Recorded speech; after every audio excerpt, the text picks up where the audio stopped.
اعوذ باللہ من الشیطان الرجیم بسم اللہ الرحمن الرحیم الحمد للہ رب العالمین والعاقبۃ للمتقین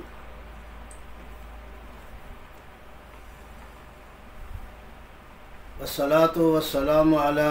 انبیائہ والمرسلین وعلی آل بیتہ الطیبین الطاہرین اما بعد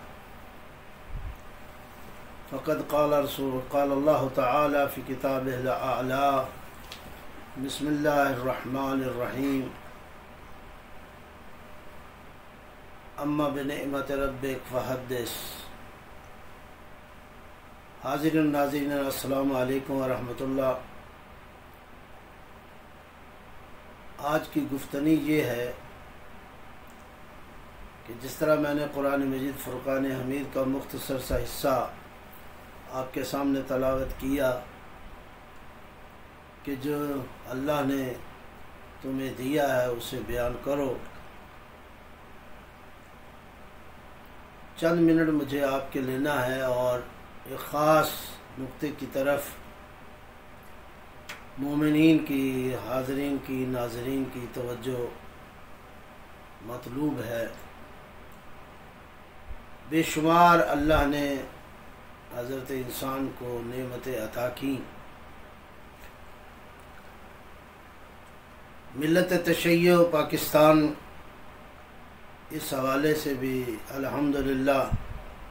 ثم الحمدللہ اللہ نے ہمیں بڑا نوازا۔ انہی نعمتوں میں سے میں سمجھتا ہوں ایک نعمت 6 جولائی 1980 جو ہم ملت تشیع پاکستان کو نصیب ہوئی کہ وہ ملت تشیع جسے ایک جابر حکمران سمجھتا تھا کہ میں اسے ملیہ میٹ کر دوں گا اور اسے مسل کے رکھ دوں گا، 6 جولائی کو اللہ نے ہمیں یہ سعادت نصیب کی کہ ہم اپنی قیادت کے زیر سایہ ہماری قوم اسلام آباد میں جمع ہوئی اور ایک پروقار طریقے سے اپنے مطالبات منوائے اور تشیع کا روشن چہرہ اپنی تمام تر قوت اور رعنائی کے ساتھ دنیا کے سامنے آیا۔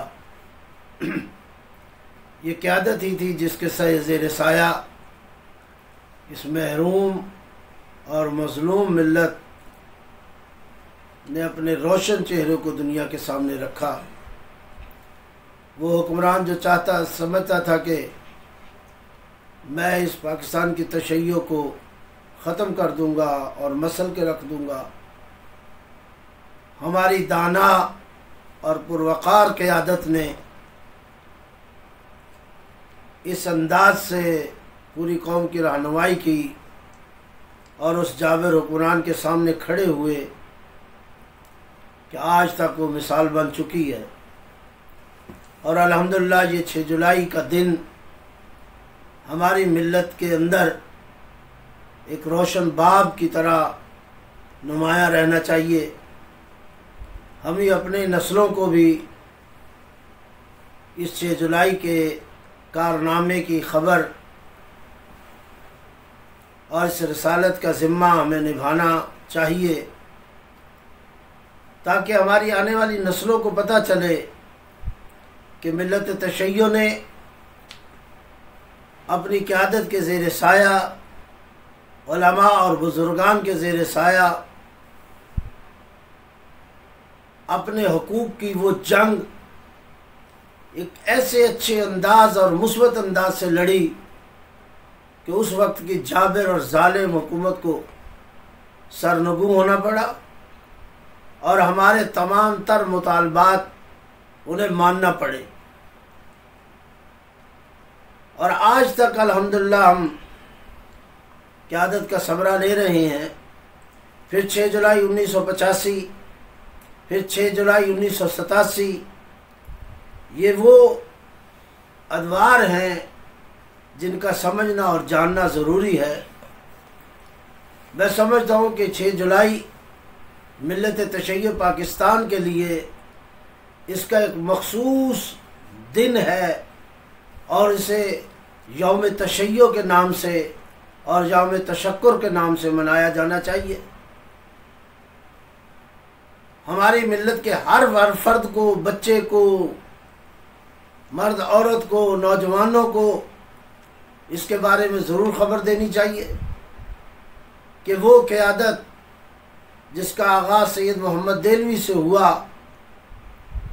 اور پھر وہ عروج جو مرحوم قائد ملت جعفریہ حضرت علامہ مفتی جعفر حسین رحمۃ اللہ علیہ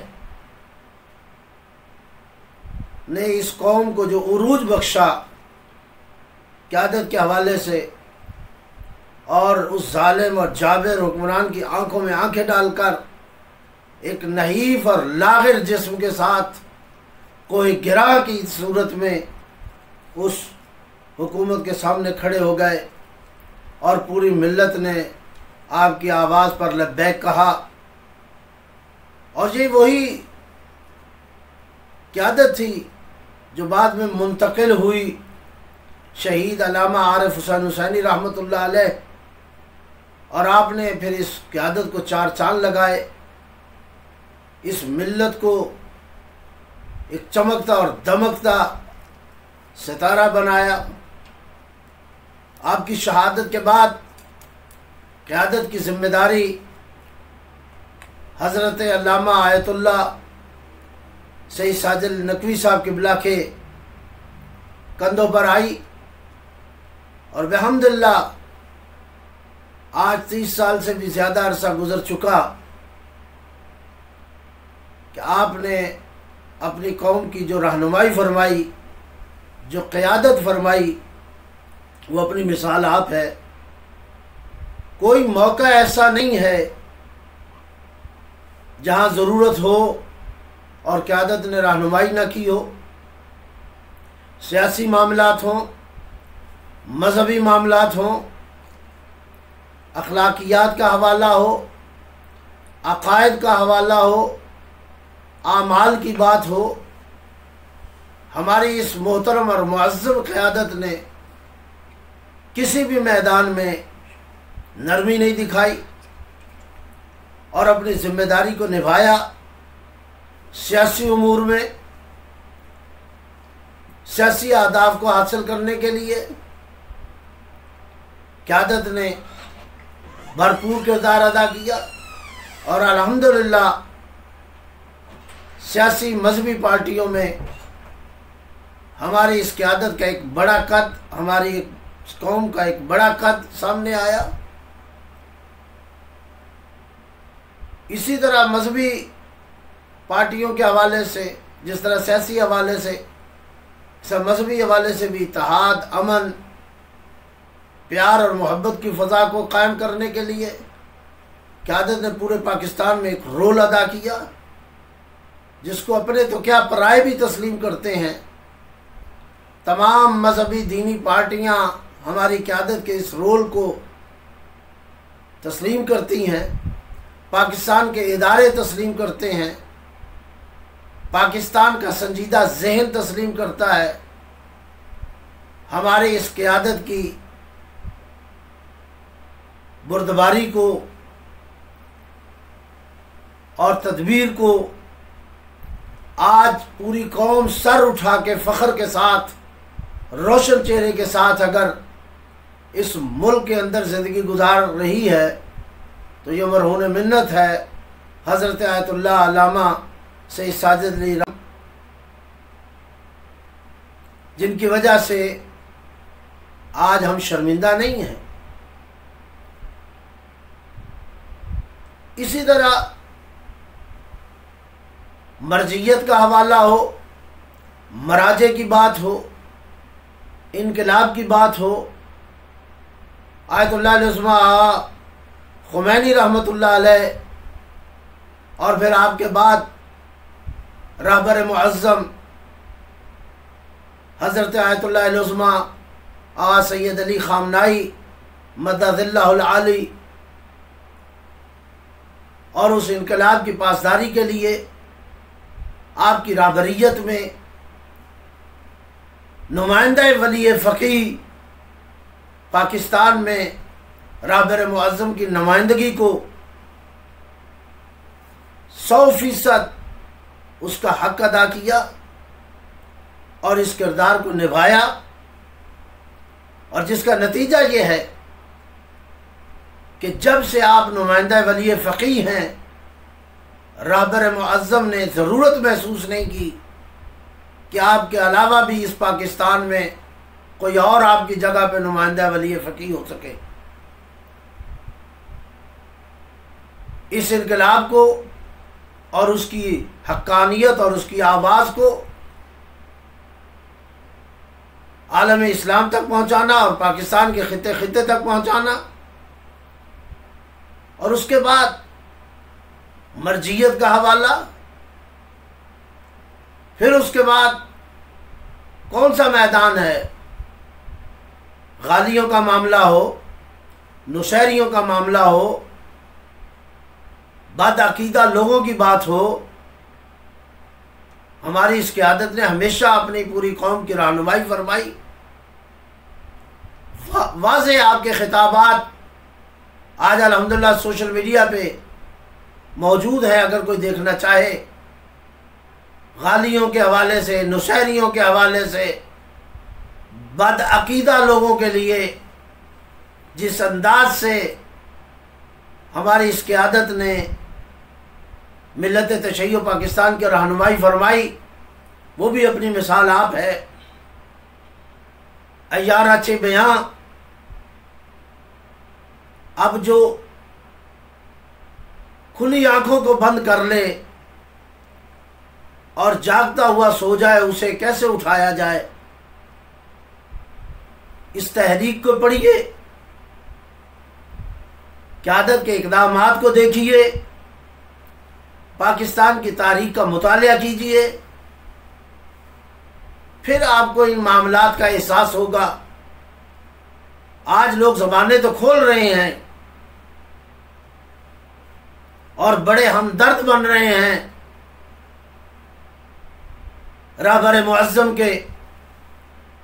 اور ولایت کا نعرہ لگانا، جبکہ میں سمجھتا ہوں کہ جہاں رہبر معظم کا اتنا بڑا نعرہ لگانے والے اور ہمدرد بننے والے، میں سمجھتا ہوں وہی سبب بن رہے ہیں رہبر معظم کے لیے ایسے الفاظ لوگوں کی زبانوں سے نکلوائے گئے، اور ان کی وجہ سے وہ سبب بنے نکلنے کے۔ لیکن نمائندہ ولی فقیہ رہبر شیعہ نے پاکستان حضرت آیت اللہ علامہ ساجد نقوی، آپ کی کبھی گفتگو سے، کسی بھی گفتگو سے کسی کو سوء استفادہ کرنے کی جرت نہیں ہو سکی۔ اٹھے، دیکھے، پڑھے، سمجھے، جنہوں نے مخالفت کی وہ بھی آج مجبور ہیں اس عظیم قیادت کی بردباری کو سلام کرنے پر۔ اور یہ کیسے ممکن ہے کہ جو قیادت، جو بزرگوار عالم اسلام کے باقی مذاہب کے اندر اتحاد، پیار، محبت کی فضا کو قائم کرنے کے لیے کوشاں رہے ہوں اور ہر ممکن اقدامات کیے، جس کا نتیجہ سامنے ہے، تو پھر یہ کیسے ممکن ہے کہ وہ اپنی قوم کے اندر اتحاد اور پیار اور محبت کی فضا کو نہ دیکھنا چاہیں؟ لوگوں کے اپنے مقاصد ہیں، لوگوں کے اپنی اغراض ہیں، لوگوں کی ان کے اپنے اہداف ہیں، کسی کو کوئی زبردستی روک نہیں سکتا۔ بہرحال میری گفتگو لمبی نہ ہو جائے، 6 جولائی 2-4 دن بعد 6 جولائی آ رہا ہے۔ میرا مقصد فقط متوجہ کرنا ہے مومنین اور ملت تشیع کے نوجوانوں کو کہ آپ ذرا 6 جولائی کی تاریخ کو پڑھیے اور شیعہ علماء کونسل تحریک جعفریہ کی تاریخ کا مطالعہ کیجیے تاکہ وہ شبہات اور وہ غلط فہمیاں جو آج بڑے زور و شور سے پھیلائی جا رہی ہیں وہ دور ہو سکیں۔ اگر میں ایک ایک کے بارے میں گن کر جواب دینا چاہوں تو پھر کئی گھنٹوں کی گفتگو چاہیے۔ خیرت مندانہ اشارہ کافی۔ میں مختصر یہی کہنا چاہتا ہوں کہ آپ اٹھیے اور 6 جولائی کو پڑھیے تاکہ آپ کو اپنے ملت تشیع کے وقار کا بھی پتہ چلے، ملت تشیع پاکستان کی رہبریت کے بارے میں بھی آپ کو علم ہو، اس قیادت کا بھی پتہ چلے، اور جس کا نتیجہ یہ ہوگا تو پھر 6 جولائی کے اس دن کو کوئی اور شکار نہیں کر سکے گا، اور آپ نوجوانوں کو بھی کوئی اور شکار نہیں کر سکے گا۔ ظاہر ہے ایک مدت گزری ہے،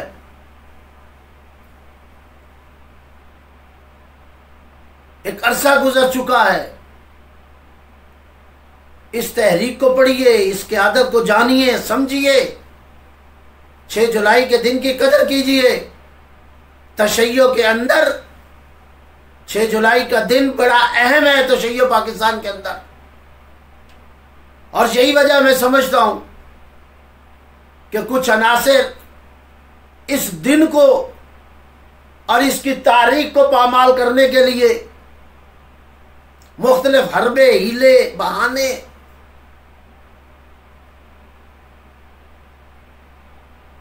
اور پروپیگنڈا کے ذریعے اس دن کی تاریخ کو برباد کرنا چاہ رہے ہیں، ان کو بھی سمجھنے کی کوشش کیجیے، اور انشاءاللہ ایسے لوگ ناکام ہوں گے، ایسے لوگ نامراد ہوں گے، نہ وہ کل کامیاب ہوئے تھے، نہ آج کامیاب ہوں گے، اور نہ قیامت تک کامیاب ہوں گے۔ اس لیے کہ جھوٹ جھوٹ ہوتا ہے اور اس کی زندگی بالکل مختصر ہوتی ہے، باطل باطل ہوتا ہے اور اس کی زندگی لمبی نہیں ہوتی۔ سچ سچ ہے اور حق حق ہے کہ جو ہمیشہ اپنی جگہ بناتا ہے اور دکھائی دیتا ہے۔ فقط آنکھیں کھولنے کی ضرورت ہے، سمجھنے کی ضرورت ہے، جاننے کی ضرورت ہے۔ بہت سی قوتیں اس وقت اس بات کی طرف لگی ہوئی ہیں کہ کسی نہ کسی طریقے سے ہم اس 6 جولائی کے دن کو داغدار کر دیں، 6 جولائی کی تاریخ نوجوانان تشیع پاکستان کے ذہنوں سے محو کر دیں، اور نوجوان 6 جولائی کی تاریخ کی طرف نہ جائیں۔ مختلف پروگرام بنائے جا رہے ہیں، مختلف ہتھ کنڈے استعمال کیے جا رہے ہیں، مختلف طریقے استعمال کیے جا رہے ہیں۔ میں اس مقام پہ یقیناً مبارکباد دوں گا ان علماء، واعظین، خطباء اور ذاکرین کو کہ جن کے سوشل میڈیا پہ پوسٹیں چل رہی ہیں اور وہ باخبر ہیں، وہ جانتے ہیں کہ ہمیں کہاں جانا ہے اور کہاں نہیں جانا، کہاں بیٹھنا ہے اور کہاں نہیں بیٹھنا، کہاں شرکت کرنی اور کہاں نہیں کرنی، اور وہ سمجھتے ہیں اس قیادت کی عظمت کو، قیادت کی عزت کے مقام اور اس کے مقام کو سمجھتے ہیں، اور وہ جانتے ہیں کہ اگر پاکستان کے اندر کوئی پلیٹ فارم ہے ملت تشیع کے حقوق کی پاسداری کے لیے اور ملت تشیع کے حقوق کے تحفظ کے لیے، تو وہ ایک ہی پلیٹ فارم ہے شیعہ علماء کونسل تحریک جعفریہ اور علامہ ساجد علی نقوی کی قیادت۔ اس کے علاوہ کوئی اور پلیٹ فارم اس قابل نہیں ہے کہ وہ اتنے بڑے چیلنج کا مقابلہ کر سکے۔ بہرحال 6 جولائی کا دن ہے اور بڑا اہم دن ہے. اس دن کی عظمت کو سمجھیے اور شکاریوں کے ہاتھ شکار ہونے سے اپنی نسلوں کو بچائیے. ملت تشیع کی قربانیوں کو رائگاں نہ ہونے دیجیے. یہ ہمارا سید محمد دہلوی سے لے کے آج تک کا سفر یہ بڑی قربانیوں کے بعد ہمیں حاصل ہوا ہے. یہ سفر آسانی سے نہیں کیا، بڑی قربانیاں دے کے ہم یہاں پہنچے ہیں. اس لیے اس کی حفاظت میری اور آپ کی سب کی ذمہ داری ہے. میری دعا ہے اللہ رب العزت آپ ہم سب کو باخبر رہنے کی توفیق عطا فرمائے، اپنی قوم اور ملت کے ساتھ وفادار ہونے کی توفیق عطا فرمائے، اور اس قیادت کے زیر سایہ حقوق تشیع کی پاسداری اور اس محنتوں اور زحمتوں اور کاوشوں کو مضبوط تر کرنے کے لیے اللہ ہمیں توفیق دے کہ ہم اس قیادت کے بازو بنیں اور اپنی اس قیادت کے ساتھ ہمیشہ کی طرح